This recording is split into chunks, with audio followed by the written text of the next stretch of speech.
What I want to do now Что бы я хотел сделать сейчас?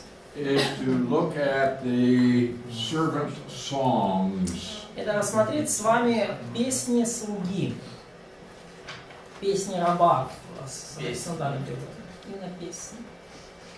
There are 4 servant songs in Isaiah. В книге Исаии 4 песни раба. They describe the service and the suffering and the exaltation of the servant of the Lord. Которые описывают служение, страдания и возвышение слуги Господня, раба Господня. They're about the Messiah. И они о Мессии. And all 4 songs show the Messiah to be a meek and gentle servant. И все 4 песни показывают, что Мессия будет кротким и смиренным слугой. But he's also a royal figure representing Israel in its ideal form. Но также Мессия — это царская фигура, и он является представителем Израиля в самой, что ни на есть, совершенной его In форме. one sense, he's like the high priest who is atoning for the sins of the world. И в определенном смысле он также первосвященник, который понес на себе наказание за грехи всего мира. And we see that this servant would deliver the world from the prison of sin. И мы увидим, что этот слуга избавит мир от тюрьмы греха. Now, in the terminology of the ancient world, И если пользоваться терминологией древнего мира, a servant, we should not think of him as some menial slave. то, говоря о рабе или слуге, мы не должны себе представлять какого-то совершенно бесправного, никчемного раба. But oftentimes he is a trusted envoy. Очень часто раб или слуга — это доверенный помощник. He's like a representative, one who is sent. Да, то есть он как представитель, эмиссар, посланник, уполномоченный, доверенное лицо. Confidential representative. Он поверенный в дела своего господина Or представителя. one who is selected for a specific task. Он тот, кто избран для конкретной задачи. Now, Isaiah initially identified God's servant as Israel.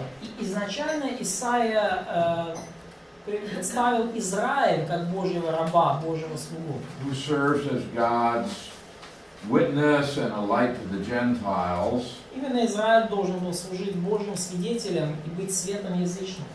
But Israel cannot fulfill this mission Но Израиль не смог исполнить это поручение, эту миссию, because they are deaf and blind and in need of God's forgiveness. поскольку они слепы, глухи и нуждаются сами в Божьем прощении. And Israel failed again and again. И Израиль снова и снова терпел провал. But in contrast, God's servant, the Messiah, will complete all of the work that God gives him to do. Но в противоположность Израилю, Божий слуга, Мессия, исполнит весь тот труд, который Бог ему поручил. In Acts 3:13, В Деяниях 3 главе 13 стихе Peter says that Jesus Петр is the говорит, servant. что именно Иисус, этот раб. Acts 3:13. Да, Бог отцов наших прославил, это нет этого в синодальном, но прославил слугу своего Иисуса, служителя своего в радостной вести. Или слугу в современном переводе. They have here as a son. Это современный, да? Да, современный перевод, сейчас посмотрю в Стронге слово какое там. Yeah, his son. Да. Это слово пайон, это или ребенок, то есть юноша, отрок, либо раб и слуга.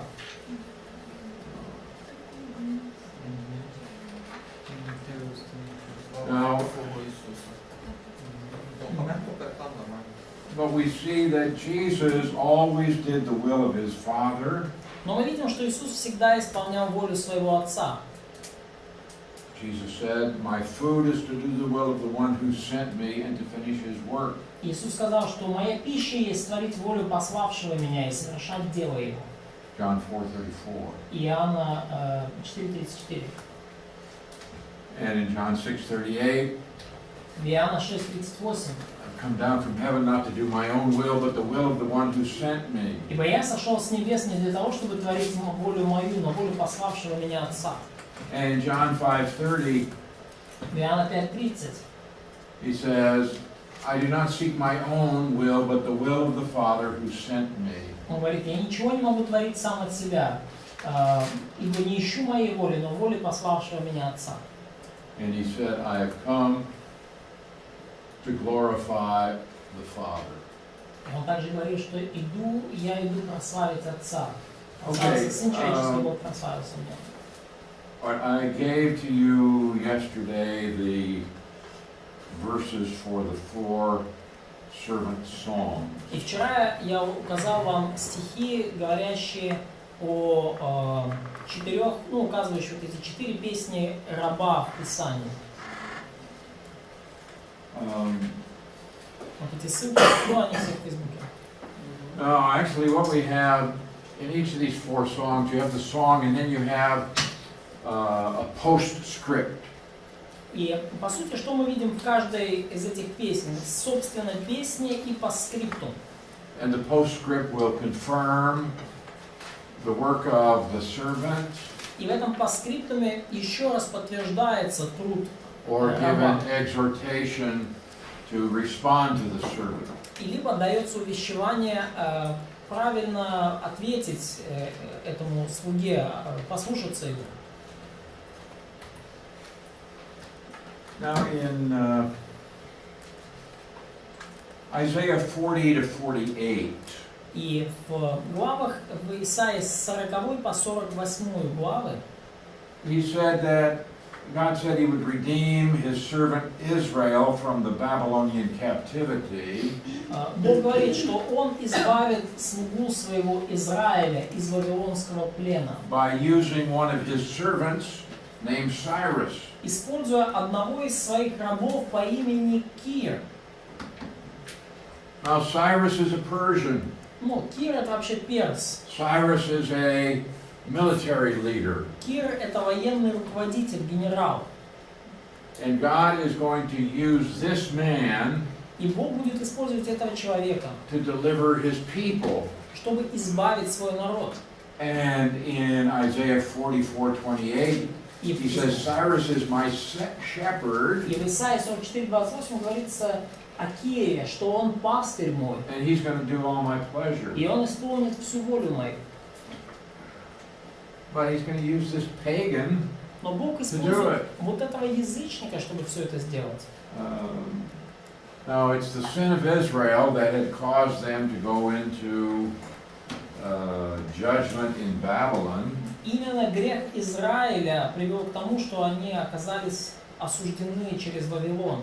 But he has one who will deliver his people from that captivity. Также у Бога есть тот, кто избавит их от этого плена.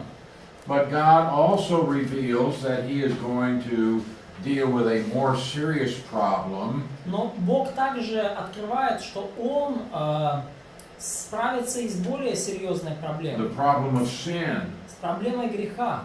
And he's going to deal with that problem by using another servant who will be the Messiah. Что Бог справится с этой проблемой греха, используя другого слугу, другого раба, и это будет Мессия. And he will solve the problem not only of Israel's sin, but that of the whole world. И Мессия решит проблему греха не только для Израиля, но и для всего мира. And so Isaiah is going to go from dealing primarily with a physical problem, that is the captivity, И Исаия плавно переходит от решения в основном физической, земной проблемы, то есть плена израильского в Вавилоне, so he's going to go from physical deliverance to spiritual salvation. к решению духовной проблемы, то есть к духовному спасению. And we'll go from Cyrus to Christ. Мы таким образом плавно перейдем от Кира ко Христу. Go to Isaiah chapter 42. И давайте откроем Исаии 42 главу. Actually, here we have the first 4 verses are the song, and then we have the postscript in verses 5 through 9. В 42 главе мы видим, что, собственно, песня — это первые 4 стиха, а с 5 по 9 стих это уже по скриптум от Бога. Now, this introduces us to the servant songs. И вот это первая из песен раба. And in each of these, we will see Messiah is identified as the servant. И в каждой из них мы видим, что Мессия назван рабом, ну, то же самое слово переводится иногда как отрок или слуга. And according to this song, the servant is chosen by God, and God delights in him. И согласно вот этой песне, отрок или слуга избран Богом, и к нему благоволит Бог. The Spirit has the Spirit of God abiding on him. Дух Божий пребывает на нем. Okay, let's read. Go ahead and read the first 3 verses. Прочитайте, пожалуйста, первые 3 стиха.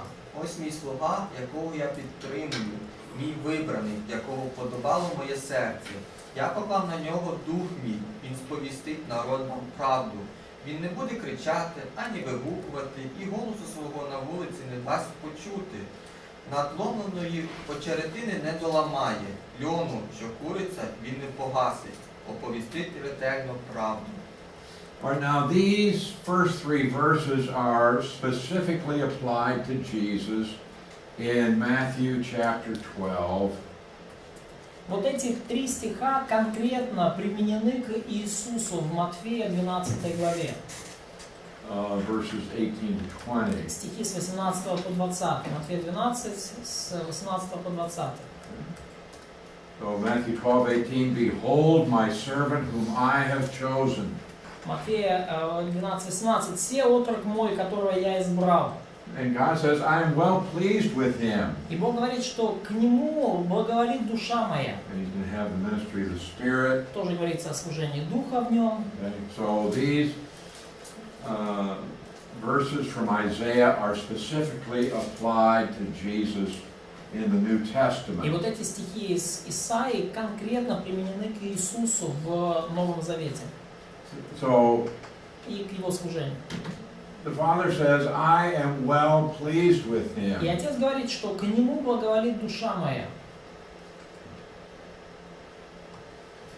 This would remind us also of the words that were heard at the baptism of Jesus. И это также напоминает нам о словах, которые мы слышали, когда Иисус принимал крещение. Remember, the Holy Spirit came down on him and a voice was heard from heaven. Когда Дух Святой сошел на него и был слышен голос с небес. This is my beloved Son in whom I am well pleased. «Сие есть Сын мой возлюбленный, в котором мое благоволение». So, what we see is that Jesus is clearly identified as the servant from the servant song prophecies. И что мы видим, что очень ясно и четко Иисус назван тем самым слугой, рабом или отроком из песен раба в Исаии. All right, now he says, "Behold, God is calling the nations to give attention to His servant."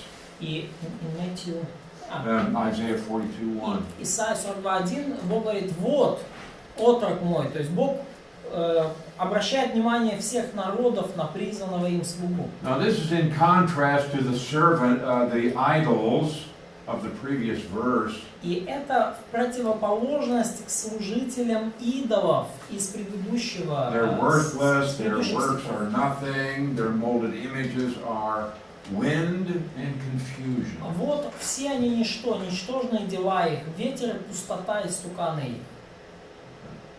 Now, in contrast to those that can do nothing for the people, he says, "Behold my servant." В противоположность тем, кто ничего не может сделать для народа, Бог говорит: вот отрок мой, вот слуга мой. And so the Lord would put His Spirit on this servant, И Бог положит дух свой на своего слугу. and this provides spiritual enablement so that he will be able to fulfill his mission. И это позволит слуге эффективно исполнить, завершить возложенную на него духовную миссию. He'll bring forth justice to the Он Gentiles. возвестит народам суд, или принесет народам справедливость. So the Gentiles don't find justice on their own, but the servant will bring it to them. Язычники не смогут найти справедливость собственными силами. Именно слуга Божий принесет им ее.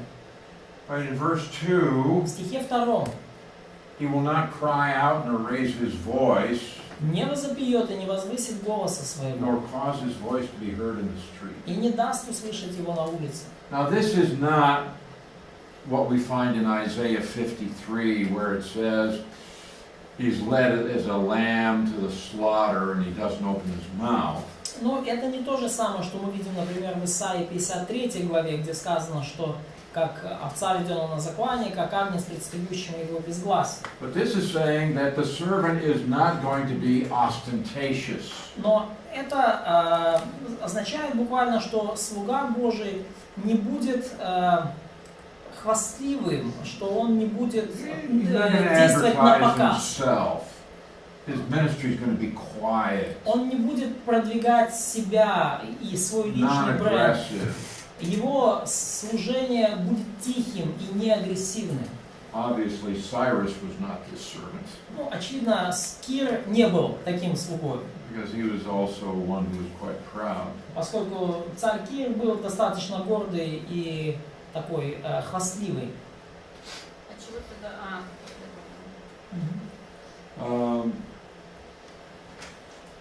He won't break a bruised reed. Также в 3 стихе сказано, что он трости надломленной не переломит, He won't put out a smoking flax. и льна курящегося не угасит. What does that mean? Что это значит? It means he's going to be gracious and patient. Это значит, что он будет исполнен благодати и терпелив. He's not going to throw away what others might consider to be useless. Он не отшвырнет тех, кого другие могут посчитать бесполезными. Others may say, oh, well, that's too far used up, and so we'll just throw it out. Кто-то может сказать, ну все, этот человек зашел слишком далеко, его время вышло, до свидания. And he's going to be faithful to his calling to bring forth justice to the nations. И он будет верен своему призванию принести суд и справедливость народу. All right, now in verse 4, he will not fail nor be discouraged В стихе 4 сказано, что он не ослабеет и не изнеможет, till he has established justice in the earth, доколе на земле не утвердит суда, and the coastland shall wait for his law. и на закон его будут уповать острова. What are the coastlands? Что такое острова? Куски земли. Nations, pieces of land. Yeah, they're Probably foreign Gentiles. nations. Да, иностранные народы. And this is a frequent word used in the Old Testament. Частое слово, которое регулярно используется в Ветхом Завете. It's a reference to Gentile nations. И оно указывает как раз-таки, да, на языческий народ.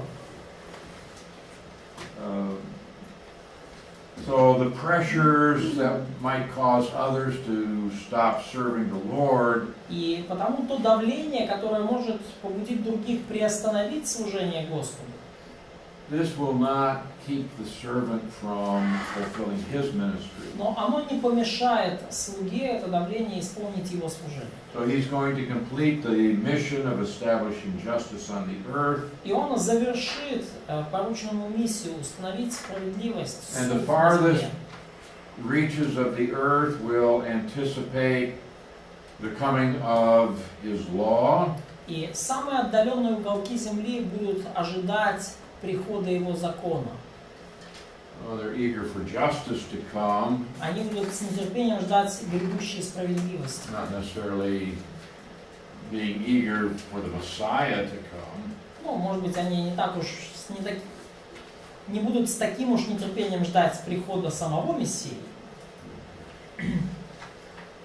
So now he's going to go from describing the work of the servant by speaking about him to confirming his task by speaking to him. И теперь уже Господь переходит от того, чтобы говорить о Мессии. Теперь Бог будет подтверждать данному поручению, обращаясь лично к Мессии, к слуге. С 5 стиха. Now in verse 5 we have the speaker identifies himself. В 5 стихе мы видим, что говорящий определяет, кто он. Okay, God the Lord who created the heavens and stretched them out and spread forth the earth and that which comes from it. Так говорит Господь Бог, сотворивший небеса и пространство их, распростерший землю с произведениями ее. This would take us back to Isaiah 40, verse 18. Вспоминаем Исаии 40 главу, 18 стих. So he gives breath to the people on it and spirit to those who walk on it. Он дает дыхание народу на земле и дух, ходящим по ним. Now the word that we have here for Lord, Lord God, И вот слово, которое мы видим здесь для обозначения Господа, Господа Бога, this is Yahweh, Господь здесь это Яхва. which is the covenant name. Это имя, используемое в описании верности Бога Его завету. When we find this Yahweh, it means here is the God of Israel who keeps his covenant. И когда мы видим имя Яхве, мы понимаем, что речь идет о том самом Боге Израиля, который держит слово, который хранит завет. So he's the one that created the earth, he's the one that cares for it. И Бог говорит, что Он сотворил землю, что Он заботится о ней. And the servant's ministry will fulfill the Creator's intention for the earth. И что служение раба, оно исполнит изначальное намерение Творца для земли. I, the Lord, have called you in righteousness, Я, Господь, призвал тебя в правду. and I will hold your hand. И буду держать тебя за руку. I will keep you and give you as a covenant to the people, И хранить тебя, и поставлю тебя в завет для народа, as a light to the Gentiles. во свет для язычников. Now here we see that the one who is called here is actually said to be a covenant. И сказано здесь, что вот тот, к кому обращается Господь, будет поставлен в завет. I will give you as a covenant to the people. Он будет заветом, буквально, что я тебя дам как завет для народа. So in this covenant, the servant is going to establish relationship between Israel and Yahweh. И в этом завете мы видим, что слуга установит или восстановит отношения между Израилем и Яхве. And he will also be a light to the Gentiles. И что также он станет светом для язычников. So the Lord is going to serve as a light to the nations who sit in darkness. И слуга станет светом для язычников, который откроет глаза слепым. And God is going to do this through his servant. И Бог это сделает через своего слугу. Now, in verse 7 it says to open blind eyes, bring prisoners from the prison. В стихе 7 говорится, что да, чтобы открыть глаза слепых, чтобы узников вывести из заключения, Those who sit in darkness from the prison house. и сидящих во тьме из темницы. So we have here that this servant will be a light. И мы видим здесь, что слуга станет светом, So that people will be able to see. чтобы народ смог увидеть. So there will be a healing of disabilities, both physical and spiritual. И потому будет происходить исцеление как духовных, так и физических недостатков. Those in prison are those who have had restrictions put on them by other people. Те, кто узники, это те, кто страдает из-за ограничений, наложенных на них другими людьми. Let's so people are going to be brought out of their bondage to sin also. И люди будут также освобождены из плена, из темницы греха. He says, I am Yahweh, that is my name. В 8 стихе говорится, что «Я Господь», буквально «Я Яхве», это мое имя. That's his covenant name. Это его заветное имя Божье. And he will keep covenant with Israel. И Яхве будет сохранять свой завет с Израилем. This is the common theme throughout the Old Testament. И это очень ясно проходящей красной нитью тема через весь God Ветхий has Завет. made covenants with his people Israel, Что Бог заключил завет со своим народом, с Израилем. and he will keep the covenant. И что Он будет хранить этот завет, Он будет держать Слово.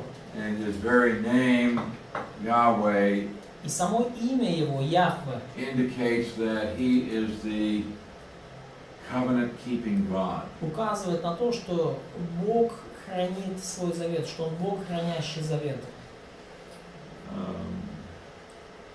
My glory I will not give to another, «И не дам славы моей иному, nor my praise to carved images. и хвалы моей истукану». He's not like an idol.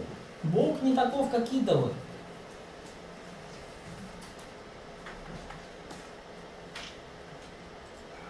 In verse 9, Стих 9. the former things have come to pass, Вот предсказанное прежде сбылось, new things I declare. и новое я возвещу. Before they spring forth, I tell you of them. Прежде, нежели оно произойдет, я возвещу вам. Now the former things that God had predicted through the prophets, which have already come to pass, they prove that the prophesied things that haven't yet happened will come to pass. Вот предсказанное прежде сбылось, говорит Господь, и это доказывает то, что если сбылось предсказанное прежде, то сбудется и то, что предсказывается сейчас о будущем. So God has already prophesied certain things that have happened. То есть Бог уже до этого пророчествовал определенные вещи, которые сбылись. Now he gives a prophecy about Cyrus. И теперь Бог дает пророчество о Кире. More than 100 years before Cyrus is born, God says this man Cyrus is going to come. И еще более чем за 100 лет до рождения Кира Бог говорит, что вот человек по имени Кир I have a грядет, purpose for him. He's going to fulfill that purpose. что у меня есть цель для него, и он исполнит эту цель. Can they have confidence this will happen? Могут ли они полагаться на то, что это действительно произойдет? Могут ли они быть уверены? Yes. Конечно. Why? Почему? Because we've seen what God has said in the past that has already happened. Поскольку мы видим то, что говорил Бог в прошлом, уже сбылось. And therefore, we have every confidence that what He has prophesied that hasn't yet happened will И happen. поэтому мы можем совершенно быть уверены, что то, о чем Бог пророчествовал, и то, что еще не сбылось, обязательно сбудется, случится. He makes prophecies about Messiah.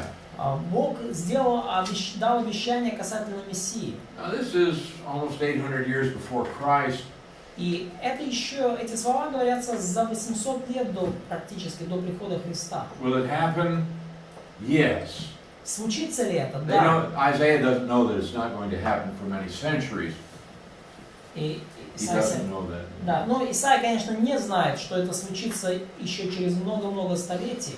But he knows that it will happen. Но он знает, что это рано или поздно случится.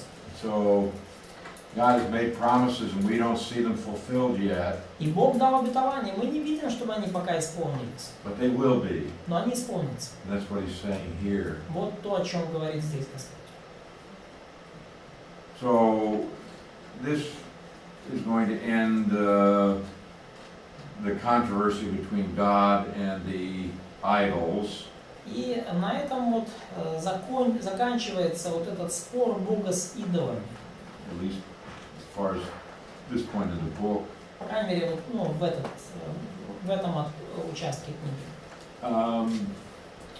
And then Cyrus will appear about 150 years later. И где-то 150 лет спустя после написания книги появится Кир. And since that will happen, then people could also have confidence that the prophecies about the servant will happen. И поскольку в тот момент, когда это случилось, когда Кир появился, тогда у людей уже могла появиться больше уверенность в том, что описанное касательно Мессии, слуги, тоже случится.